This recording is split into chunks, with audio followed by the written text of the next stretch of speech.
ابو ذر ایک جوڑا پہنے ہوئے تھے اور ان کا غلام بھی جوڑا پہنے ہوئے تھا۔ سبب دریافت کیا گیا تو کہنے لگے کہ میں نے ایک شخص یعنی غلام کو برا بھلا کہا تھا اور اس کی ماں کی غیرت دلائی، گالی دی،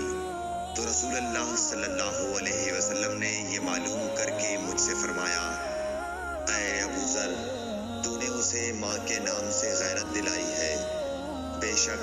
تجھ میں ابھی کچھ زمانہ جاہلیت کا اثر باقی ہے۔ یاد رکھو ماتحت لوگ تمہارے بھائی ہیں،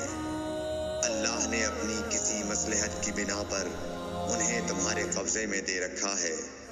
تو جس کے ماتحت اس کا کوئی بھائی ہو تو اس کو بھی وہی کھلائے جو آپ کھاتا ہے، اور وہ کپڑا اسے پہنائے جو آپ پہنتا ہے، اور ان کو اتنے کام کی تکلیف نہ دو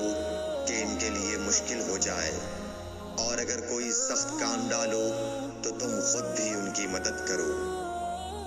صحیح بخاری حدیث نمبر 31۔